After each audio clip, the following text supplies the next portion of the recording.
Have you ever looked into your cat's eyes and felt like you were seeing something ancient? A flicker of wisdom that transcends time itself. If you have, you're not alone. And if you've ever wondered why we share our homes, our lives, and even our secrets with these enigmatic creatures, the answer might lie buried in the sands of time, along the fertile banks of the Nile.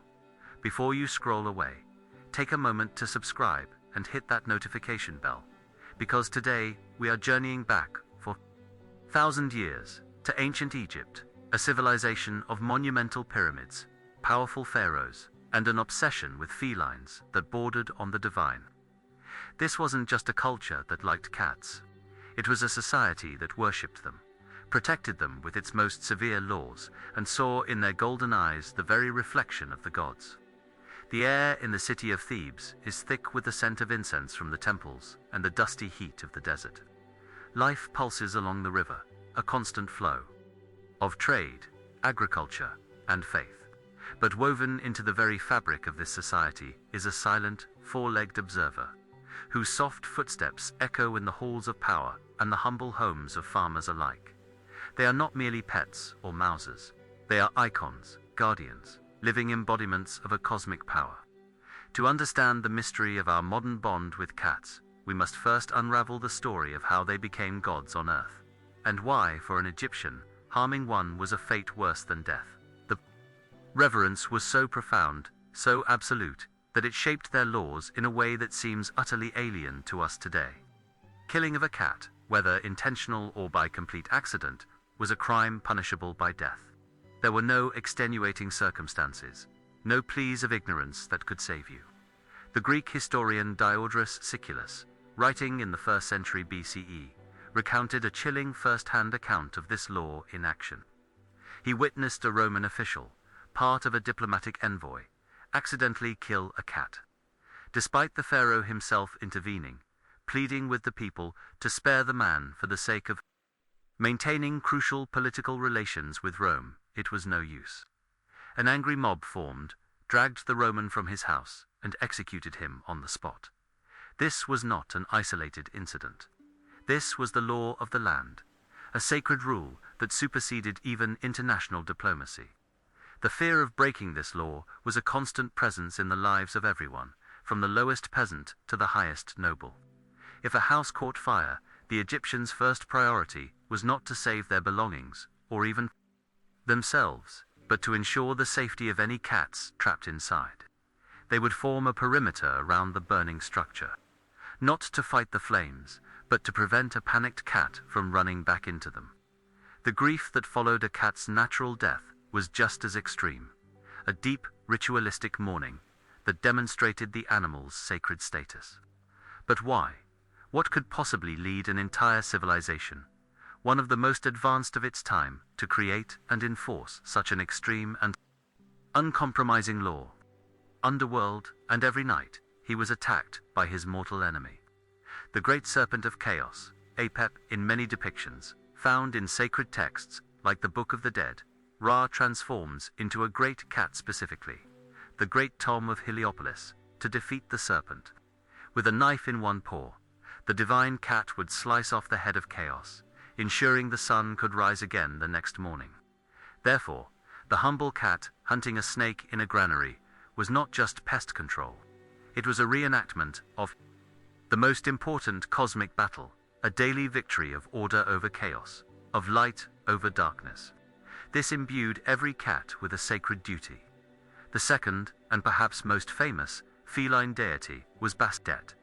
Originally depicted as a fierce lioness warrior goddess, over time her image softened into that of a domestic cat or a woman with the head of a cat. Bastet was the goddess of the home, fertility, music, dance, and pleasure. She was a protector of the household, warding off evil spirits and disease. By keeping a cat, an Egyptian family wasn't just adopting a pet.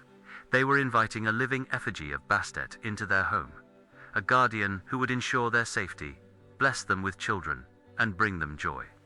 The cat's dual nature, fierce predator and a gentle, nurturing companion, perfectly mirrored this divine duality. So when the law decreed death for killing a cat, it wasn't about animal cruelty, it was about sacrilege. It was the ultimate blasphemy and attack on the sun god, a betrayal of the home's protector, and an act that invited chaos into their meticulously ordered world. This belief wasn't just folklore. It was a conviction so powerful it left behind irrefutable proof of its grip on the Egyptian soul. Visitors, and the discoveries of modern archaeologists, the Greek historian Herodotus, often called the father of history, traveled to Egypt in the 5th century BCE and was astonished by what he saw. He wrote extensively about the Egyptians' relationship with their cats. He documented the law of capital punishment for killing a feline. He also described the bizarre and touching rituals of mourning. When a family cat died, Herodotus reported, the entire household would shave their eyebrows as a sign of deep grief. The deceased cat was not simply buried in the backyard. It was treated with the same respect afforded to a high-ranking human. The body was painstakingly mummified, a costly and elaborate process involving the removal of organs, drying the body with natron salts, and wrapping it in fine linen bandages. For centuries, these accounts were considered by some to be exaggerated tales of an exotic land. But then, in the 19th century, archaeology proved Herodotus right. In 1888, an Egyptian farmer digging in the sand near the village of Beni Hazen stumbled upon a massive, ancient burial ground. It was not for humans. It was a catacomb filled with the mummified remains of, by some estimates, over 300,000 cats. Similar sites were found across Egypt, most notably at Bubastis, the center of worship for the goddess Bastet. These weren't just a few cherished pets. This was evidence of an industrial-scale operation of feline mummification and worship that lasted for centuries. The mummies ranged from simple wrappings for the poor to elaborate sarcophagi for the rich, demonstrating that this belief permeated every level of society. These silent, bandaged witnesses, resting for millennia in the dark, provide the most powerful evidence we have, that for the ancient Egyptians, the cat was a key to the afterlife and a god walking among them. This deeply ingrained belief system didn't just affect their spiritual lives. It had very real, tangible consequences that shaped the course of their history. Powerful institutions with immense wealth and influence, a new class of priests emerged, whose sole purpose was to tend to the sacred cats housed within the temple grounds, interpret their movements as divine omens, and oversee the complex rituals associated with their lives and deaths. This created a thriving economy. Breeders raised countless kittens, not to be pets, but specifically for ritual sacrifice and mummification. Pilgrims would travel from all over Egypt to the temples, where they would purchase a mummified cat as a votive offering to the goddess, a prayer for health, fertility, or protection that they believed the spirit of the cat would carry to Bastet in the afterlife. This demand fueled a whole supply chain of embalmers, linen weavers, artists who crafted the intricate cat coffins, and scribes who wrote the sacred spells. However, this unwavering devotion also had a dark side, creating a critical and ultimately fatal national weakness. In 525 BCE, the Persian king Cambyses II invaded Egypt. Knowing he was outmatched in conventional warfare, he devised a brilliant and cruel psychological strategy. According to the Macedonian writer Polyanos, during the decisive Battle of Pelusium, Cambyses ordered his soldiers to paint the image of Bastet on their shields, and more shockingly, to drive a line of cats and other sacred animals before their front ranks. The Egyptian soldiers, devout followers of the goddess, were paralyzed. To fire an arrow or thrust a spear meant risking the life of a sacred animal, an act of sacrilege that would condemn their soul, and was punishable by death under their own law. Faced with an impossible choice between defending their nation and committing a mortal sin, their will to fight crumbled. The Persians won a swift and decisive victory, leading to the fall of the Egyptian Empire. The very belief that had defined and protected their culture for centuries had become the instrument of its downfall. A tragic testament to the immense power this feline obsession held over the nation. The social outrage that erupts online over a story of animal cruelty is swift and ferocious. We may not mummify them, but we spend fortunes on veterinary care, specialized diets, and even pet cemeteries with engraved headstones. Consider the digital world we've built. We create entire social media personas for our cats, celebrating their birthdays with special treats and posts that garner thousands of likes. We follow feline influencers with millions of followers. We spend hours watching videos of them doing mundane things, playing with a box, napping in a sunbeam, chasing a laser pointer. To an outside observer, say, an archaeologist from the distant future, wouldn't this behavior seem like a form of worship? They would find billions of meticulously crafted images and videos, digital shrines dedicated to these creatures. They would find an economic system where billions of dollars are spent annually on their comfort and entertainment. Elaborate climbing towers that resemble temples, food made from human-grade ingredients, and toys designed to simulate their primal hunting instincts. Our language reflects this reverence too. We call ourselves their parents or guardians. We anthropomorphize their behavior, assigning them complex human emotions and motivations. While the rituals have changed, the core emotional investment, this deep, profound, almost spiritual connection to an animal that offers companionship on its own enigmatic terms, remains startlingly similar. The context has shifted from papyrus scrolls to digital screens, but the central figure of the adored feline remains. This begs the question, what is it about these creatures that has captivated the human spirit so consistently for over 4,000 years? Cornerstone of both their religious practice and their economy. The discovery of catacombs containing hundreds of thousands of mummified cats reveals a complex system. Many of these cats were not old, cherished companions who had died of natural causes. X-rays of the mummies have shown that a significant number were young cats, between 2 and 4 months old, who had their necks deliberately broken. Others were slightly older, up to a year or two. This points to a chilling conclusion. Vast catteries, likely connected to the temples, were breeding cats specifically for the purpose of being sacrificed and mummified. A pilgrim visiting the temple of Bastet wouldn't bring their own deceased pet. They would purchase a pre-mummified cat from the temple priests to serve as an offering. It was a holy transaction. The process itself was a simplified, but still respectful, version of human mummification. The cat's body would be dehydrated using natron salt, a natural compound found in the riverbeds. Sometimes the internal organs were removed through a small incision, though often they were left in place. After the drying process, which could take over a month, the body was carefully wrapped in strips of linen. The wrapping styles varied in complexity. Some were simple cocoons, while others were incredibly elaborate, with intricate geometric patterns woven from different colored linens and painted faces with inlaid glass eyes, to give them a lifelike appearance. Some were even placed in custom-made, cat-shaped sarcophagi of wood or bronze. This entire industry demonstrates how a core belief that the cat was a divine messenger could generate a massive, self-sustaining economic and religious ecosystem. It wasn't just about loving cats. It was about mass-producing sacred artifacts to bridge the gap between the mortal world and the divine.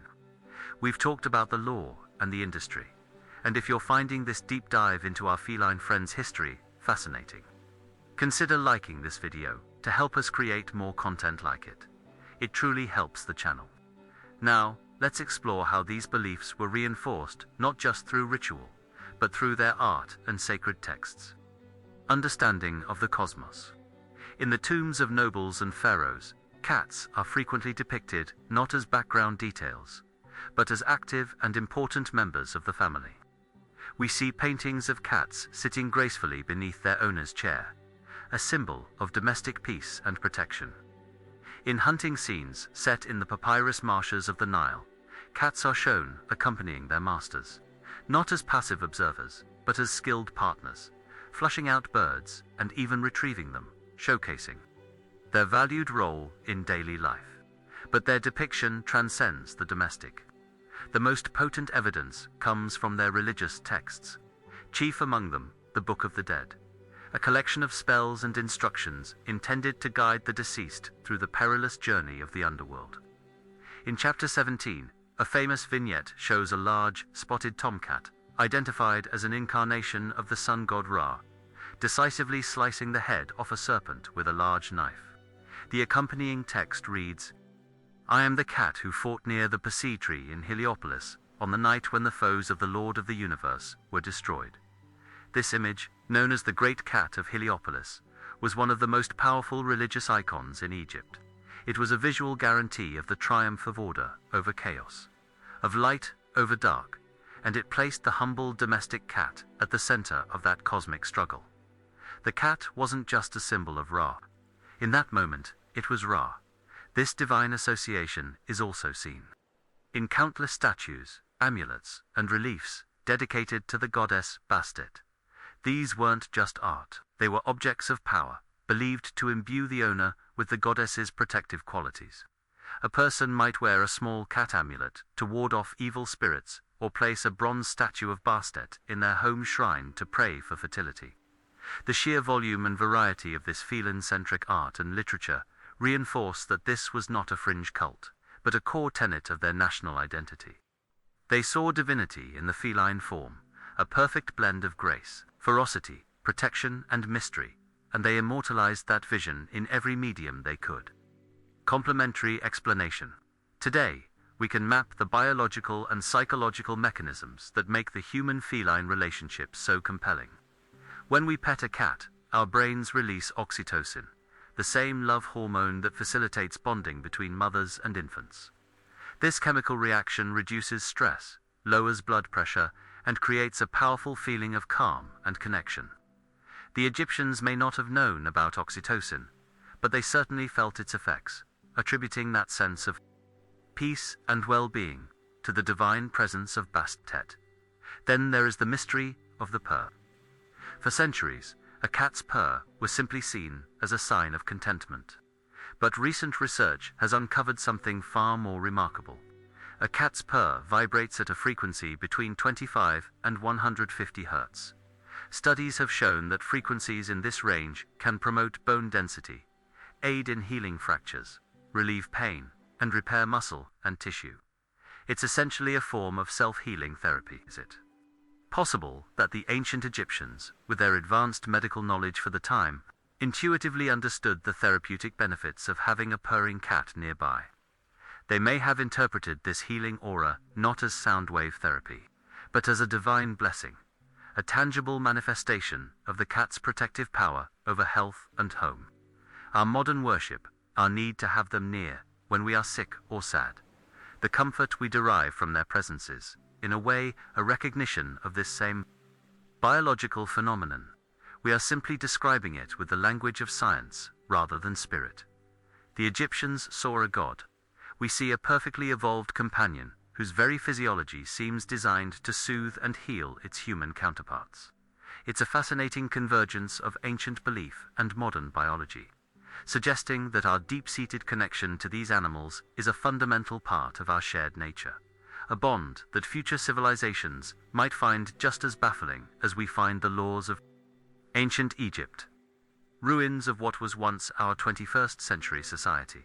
They unearth no grand temples to cat gods, but they find something else. They find terabytes of preserved data from a network called the Internet, filled with billions of images and moving pictures of cats, far outnumbering depictions of any political leader or human celebrity. They find evidence of a multi-billion-dollar industry dedicated solely to feline nutrition, health, and entertainment. They unearth our homes and find them filled with elaborate structures, plush towers reaching for the ceiling, intricate tunnels, and a plethora of small, brightly colored objects meant to simulate prey. They find our personal records, our social media, where we refer to ourselves as the cat's mom or dad, and document their every move with loving reverence. What conclusion could this future archaeologist possibly draw? Faced with this evidence, wouldn't it be logical for them to conclude that we, too, were part of a global cat worship cult? They might theorize that our cat videos were a form of daily prayer, that our expensive pet food was a type of ritual offering, and that our elaborate cat trees were domestic altars. The story of ancient Egypt teaches us that what seems bizarre is often just a different cultural language for a universal human feeling. The Egyptians' reverence for cats wasn't about superstition. It was about recognizing the creature's perfect embodiment of duality of protector and comforter, wildness and domesticity, chaos slayer and hearth guardian. Perhaps our modern obsession, stripped of its technological veneer, is simply our own way of honoring that same timeless mystery. What do you think? Will our relationship with our pets seem bizarre to the future? Let me know in the comments below. And don't forget to subscribe for more journeys into the mysteries that connect us to the animal kingdom.